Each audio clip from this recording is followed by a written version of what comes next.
Funding for the Hinckley Report is made possible in part by the George S. and Dolores Doré Eccles Foundation and the Cleone Peterson Eccles Endowment Fund. Tonight on the Hinckley Report, lawmakers are nearing the end of Utah's marathon legislative session. What controversial bills have passed? Which ones failed? And which ones risk a veto from the governor? National leaders tackle issues at home and abroad. How is Congress pushing back on the president's power? What issues are capturing the nation's attention? And how is Utah's delegation leading on major policy issues?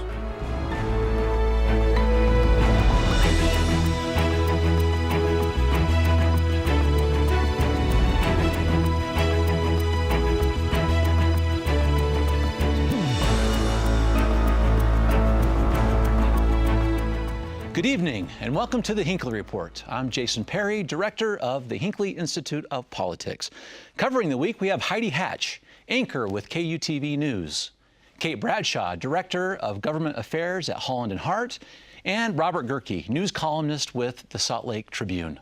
So glad to have you all with us today. Wow, legislative session is kind of going strong. I want to jump into some of the bills. Robert, let's talk to you first. So I know you stayed up all night and read all 257 pages of the new sales tax and income tax bill. It's all annotated. I've taken all the notes and flagged everything. Okay, give us the Reader's Digest then, all right? So what have you uncovered there in that bill? Well, I mean, the idea is that they want to expand the sales tax to a bunch of services that aren't being taxed now. Things like haircuts, newspapers are getting dinged, and so they want to bring in more revenue that way, cut the income tax a little bit, lower the rate we pay on everything else, from your clothes to, but the idea is to make it revenue neutral and lower the rate and charge on more things. And so the problem is those people who, attorneys, accountants, people like that who aren't collecting sales tax now aren't real thrilled with the notion that we're now going to be collecting 3.1% on every transaction that they do.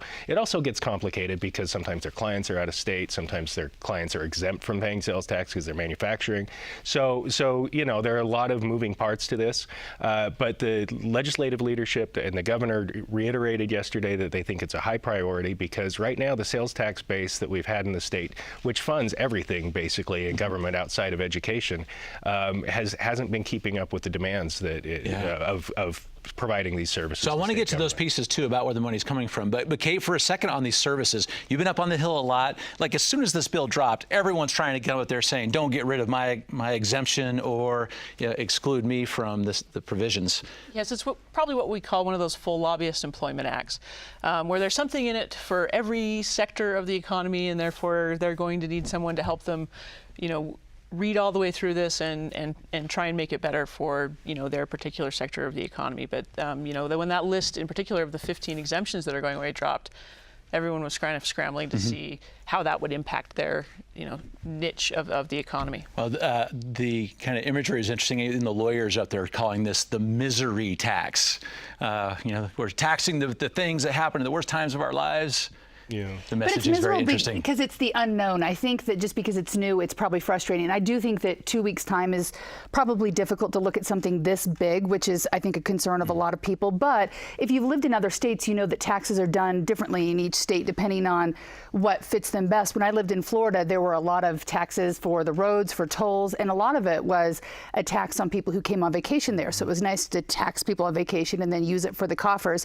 And I think each state really does have to figure out what's going to keep them going in the long run. So we do need change. The question is, can we make it happen in 2 weeks with 257 pages? And like you said, every single sector of what we have in the state that has dibs on this and wants to have a say. Okay, let's talk about the why for a second. Robert brought up this issue about like education, for example, income tax versus sales tax and what they're used for. So people on the Hill saying if we start reducing income tax, for example, there's going to be a hit on education funding. Yes. So, in our state, the Constitution says income tax goes to public and higher ed. The bulk of it goes to, K through 12. So any reduction in that income tax is scary for teachers and for schools. We continue to have the lowest funding in the nation of K through 12 education. We have large class sizes in Utah because we have big families. And so that is making those communities nervous. And anytime you run a big comprehensive tax bill like this with a lot of moving pieces, it takes a lot for people to think through and think about those unintended consequences, and it can be challenging to do with just 2 weeks left in our legislative session. It's a little astonishing to me that they're by my rough calculations, they're going to be cutting about $200 million a year out of the education fund with this income tax reduction, because it takes the rate from 4.95 to 4.7, about a 0.25% drop.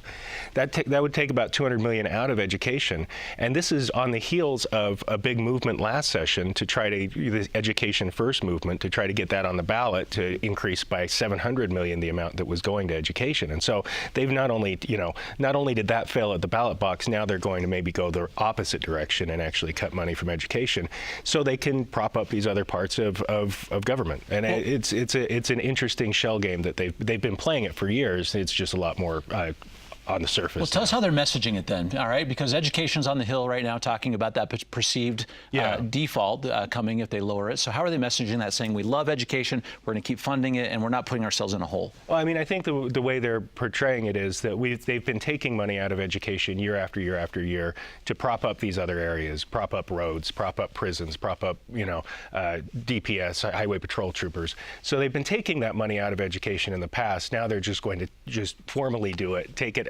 shift it from one column to the other officially, rather than just sort of skim off the top every year. My favorite new phrase we're hearing is the deceleration of the sales tax base. That's what they're talking about, is this the shift in the way we buy things now, that we don't buy as many goods, we buy services, and so it's decelerating the sales tax base, and it's kind of the new buzzword on the Hill for the last couple of days. It really is something that needs to be done, though. The sales tax base has not kept up with the demands that, the services that it's supposed to fund, and so something needs to be done. Either you need to raise the sales tax on everything else, or you need to start taxing more things because you need more revenue. Some of those more things, though, I don't know how you tax. I know that one of them, they were saying personal lessons. We pay for my son to go to piano lessons. We also pay on Venmo for our soccer coach and other things. How do you go in and start, I guess, getting the fees from those people? Because I'm guessing most neighborhood violin teachers, piano teachers aren't going to raise their hand and say, hey, yeah, get in my Venmo app where I'm getting paid and put the tax on there. I just don't know how they're going to tax some of these and make it fair across the board, because there really are a lot of creative places we're spending our money to that we haven't otherwise, just on apps and whatnot. So a lot of questions. Yeah, one of the things, and maybe Kate knows more about this than I do, but they've said, they've been messaging this by saying, well, this for the average Utah family is going to be a sales tax or a tax cut of about $630. But that doesn't work if it's revenue neutral, because that means somebody else is going to be paying more. And so I think what you're going to probably see is those on the higher end of the income spectrum and those businesses, the small businesses in some cases that Heidi's talking about, are going to be the ones that are going to be picking up more of the tax burden, whereas those in the sort of the middle area are going to be paying less. They're going to benefit the most from the 3% cut. I think it's always true, the more sophisticated of an organization you are, the better your ability to navigate a complex tax system, right? Yeah. So if you are sophisticated, you'll be able to think about how you might structure your business or your operations to reduce your tax burden, all the way through, no matter what the new scheme is. And if you're less sophisticated, if you're someone who teaches piano lessons, then your ability to think through how you might, lessen your burden is harder. And I think it's a very human nature thing, right? That you want to lessen your tax burden with whatever things you can come up with. All right, we'll watch this one closely, particularly as we start seeing these services that we're starting to understand that will start being taxed. Heidi, you want to talk about this interesting bill that's passed the House and the Senate for depleted uranium into the state. This is something we go through cycles. We hear about time and time again, but this time the bill is on the governor's desk, which would allow for this depleted uranium to come into the state. Can you talk about that a little bit? I think there's a lot still at play here. I'll be interested to see if the governor signs it, but there's a lot of concern that we're getting everyone else's waste. It's coming in here on our roads, which creates danger when we're driving with it, and danger in the long run. People say it's not dangerous when we're burying it. But there's also arguments that maybe Utah's the best place. I don't know what the right answer is, but that was one of the arguments, that we have water tables that make it so that you can bury this. You can't really go to the East Coast or to someplace that has a lot of water table problems. So maybe the West Desert is the best place, but no one wants their backyard to be it. bit, and we've allowed more in. And so the question is, does this allow for the next time we ask to get even higher level waste? So it's a concern. And people are voicing that concern right now. So Kate, let's talk about it for a second, because really what this says it allows Class A nuclear waste, which is what we allow in the state. But the concern for those that are watching this bill is it's Class A now. You know, in a million years, it's something else. So I mean, how is that being messaged, and what kind of pressure is being brought on the governor, saying, I understand what it is now, with the idea of what it could be in a lot of years? Yeah, the governor always has that tough job, right? Because by the time it's going through the legislative process, you can diffuse that pressure to all the legislators. But when it's on his desk, he's that point person, and he has to address those constituent concerns. You know, I'm not a scientist, but from what I understand, yes, this waste would kind of get hotter over time as it's buried. But it seems like in some of the messaging we're hearing that there have been these assurances that they wouldn't move forward with this project unless there was some kind of federal ownership of the liability for the site long term. Yeah, so Robert, just about that one, right? So the Department of Energy, that was one of the provisions in the bill, is if Energy Solutions one day is not in business or someone's not tending to it.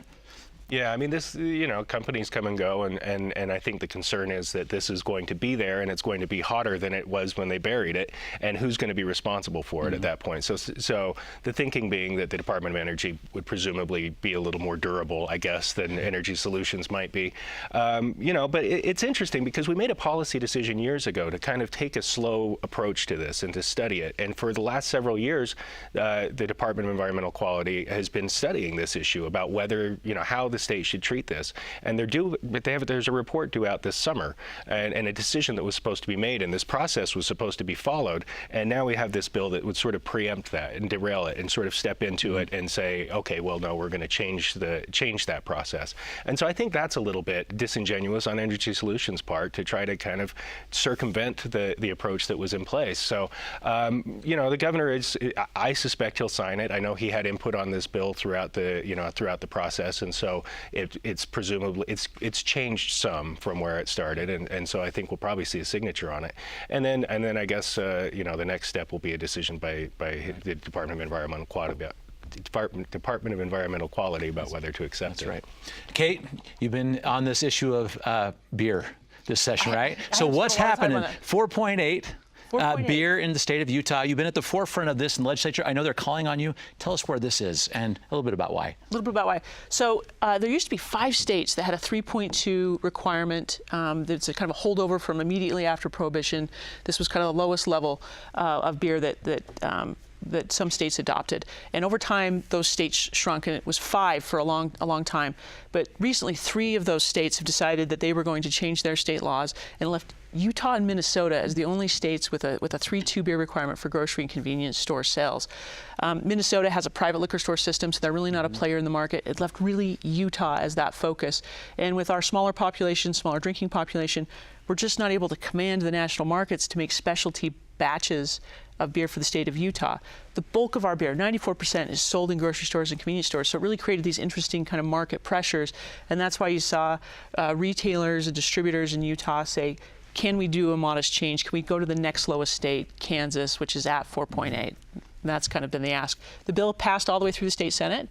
Only 2 no votes in the state Senate. And right now it's sitting in the House Rules Committee. Hopefully it'll move on to a hearing soon. So Heidi, this is an interesting one because there's some opposition to this, but the governor is saying, we'll let the market forces drive this. I mean, how does that carry the day based on what Kate was just saying, that really we're the outlier, if you want to give? I know. I think it's interesting that the governor is on board with this and he's ready to move with the market. But one of the people or groups that I didn't expect to maybe be pulling against this are local brewers. And they might have had an interest in the fact that if we kept it at 3.2%, they could be the only ones making it and people would be drinking their brews. So I think that we're moving, and obviously I think this is going to happen and we'll move that way. But the opposition's been interesting. I think there's been some family groups concerned that when kids are getting their beer for their parties or at school, that they're instantly going to getting higher percents. But the difference between teenagers going to keggers and drinking, I don't know. I mean, if they're getting drunk, I think a lot of people are saying. But there is concern, and it's understandable. But the concern, I thought, was interesting coming from different groups, family groups, and even some of the brewers in our own state who saw a place where maybe they could be the market leaders because they were the only ones there. Well, and I think the biggest opposition, or the biggest obstacle for this bill is probably the opposition from the Church of Jesus Christ of Latter-day Saints. I mean, and Senator Stevenson, the sponsor of the bill, has been pretty clear that he said, well, I never expected them to support it. No one would think that they would support it. So, I mean, that's going to be a hurdle to overcome. And Representative Tim Hawks, who's the House Rules Chairman, has sort of been the most outspoken opponent on this bill. He's the designated point man now on alcohol issues in the House. So, we'll see what Kate's people can do. It's going to, they've got 2 weeks, and I think this one's going to be an interesting one to watch in the House, I think. 2 weeks during the tax bill time, so you're going to have to fight for your time. Well, I just fundamentally believe that if we have enough time to completely reform Utah's tax system, we've definitely got enough time to talk about 4.8. We'll watch your work closely, all right, Kate, going forward.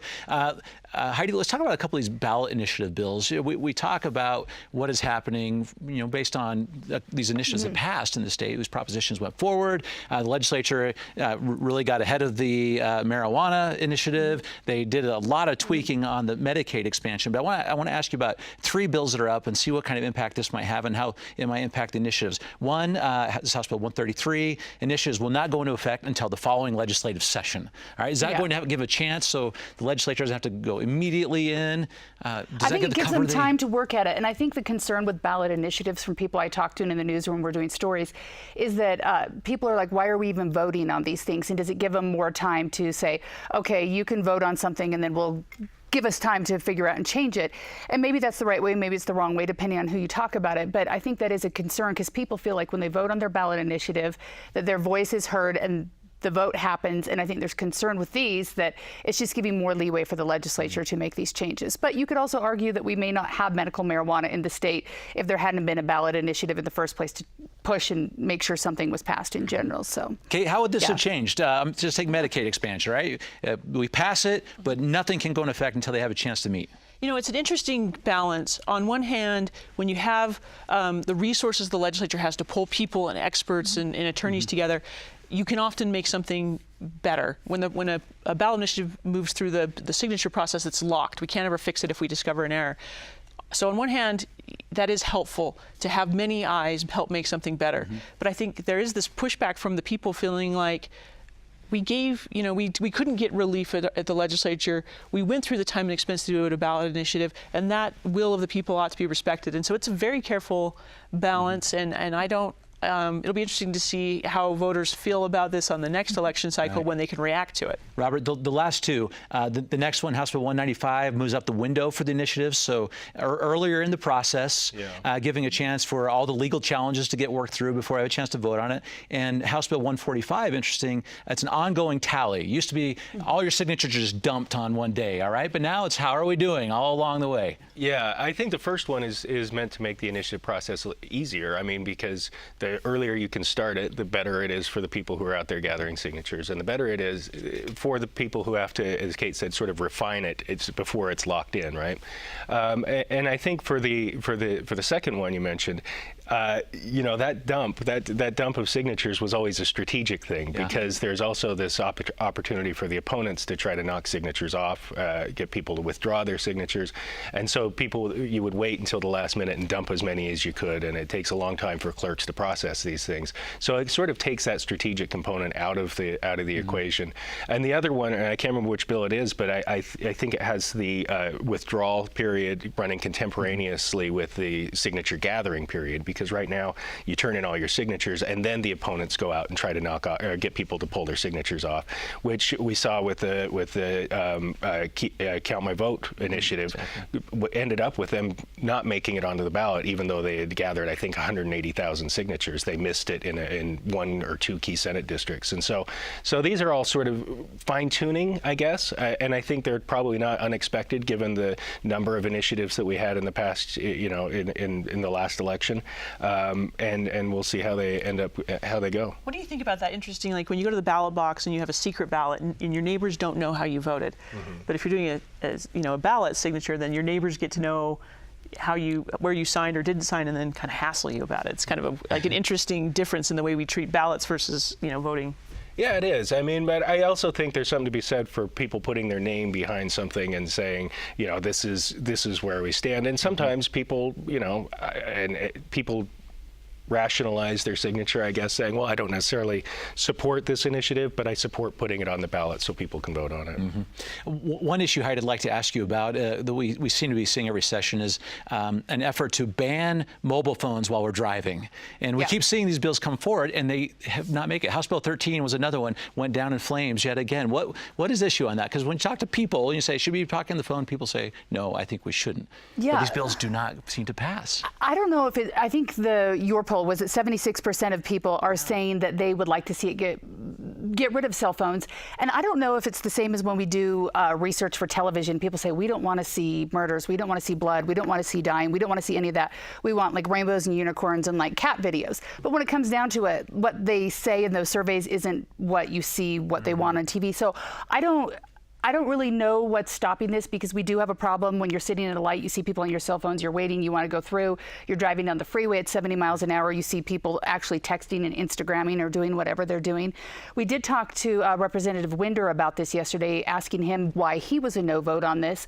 And it was interesting to say that he's like, we all use GPS, and do we really want to find somebody as much money as we're saying? I think it's $750, possibly 90 days in jail. Is this too harsh? Is it even more harsh than what someone would get with a DUI who possibly could get 48 hours of community service? So I don't know if it's because we're pushing actually in the legislature where the penalties are too stiff, or even legislators don't want to give up their phones. I don't know. We all use them. Maybe we just want everyone else to not use their phone. Yes, not them, but we're fine. We're safe. Yeah, so one more on the legislative session.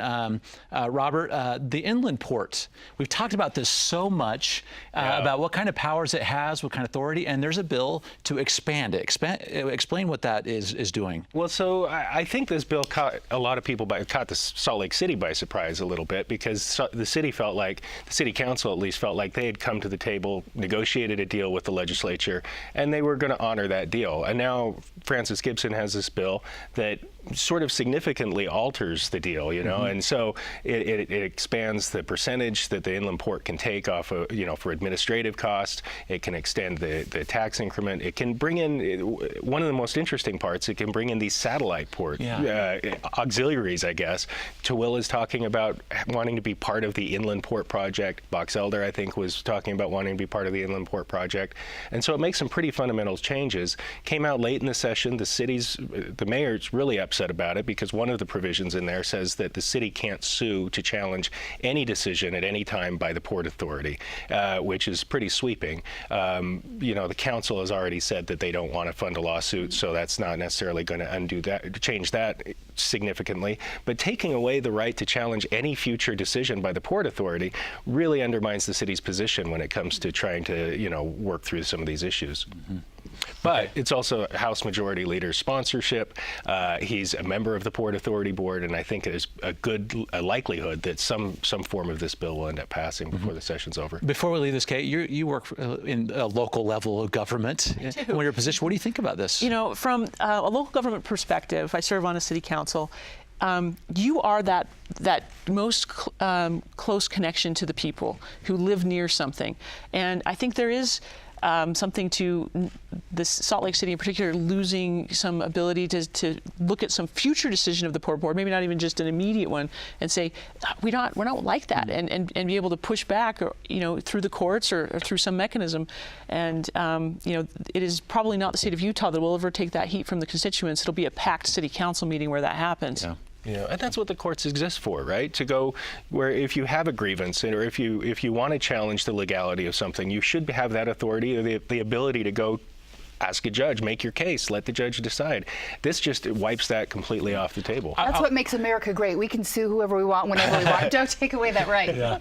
Heidi, let's talk about legal challenges and people questioning the authority, because I want to go to the federal level for a moment, right? Because the House, the United States House of Representatives, voted just this week to eliminate the president's declaration of a national emergency. Of course, we had one member of our delegation, Ben McAdams, that voted for, and our other the three voted against. Yeah, it was along party lines, and when you looked at their vote, it was assumed that they would vote that way. What I thought was interesting is each of their statements released, I actually had to go check their votes to see if their votes reflected that, because I'm like, did they vote no? Because their statements they released were very harsh against the president, and we don't think the power should be extended this far. So it was like, okay, we'll vote yes, but no, naughty, don't do that, which seems to be a playbook right now that's going on, where you vote for it, but then you're like, but we don't really like it. We just felt we had to. Well, I think that's exactly right. As you read all the quotes from our representatives, Kate, because Ben McAdams, I don't like the bad precedent. All of them said something about this being a bad precedent. Yeah. So why the difference of the votes? You know, I think it does come down to the partisan thing, that they didn't want to be on the opposite side of the president from their party. That being said, there should be this healthy tension between the levels of government, between, you know, executive and legislative, between state and federal. I think that actually holds our system in balance, that tension. And so I think that's probably why you saw in their press statements, they're saying, I'm not really comfortable with this, but it just put me in a bind because, you know, President Trump is of my party.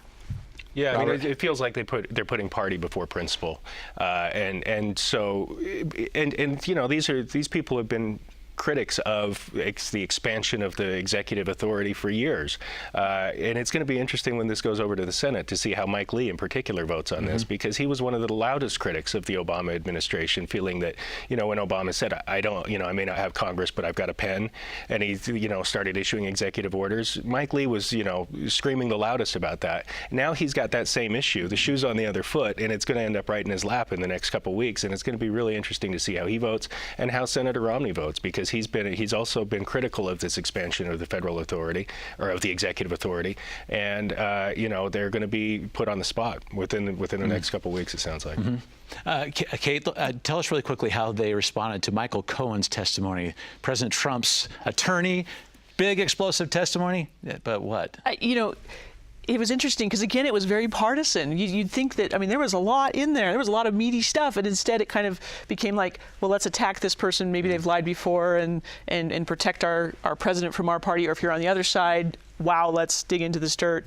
But again, it kind of just became about party and not about principle. Chris Stewart, in particular, a member of the Intelligence Committee, has been one of the most outspoken defenders of the president from the get-go, and he continued it with with his comments after the Cohen testimony. Very insightful today. Thank you for your commentary as well. Well, that's it for the Hinckley Report, which is now available as a podcast. If you would like to listen to the show, please go to KUED.org/Hinckley Report to find out how to subscribe. Thank you for being with us, and good night.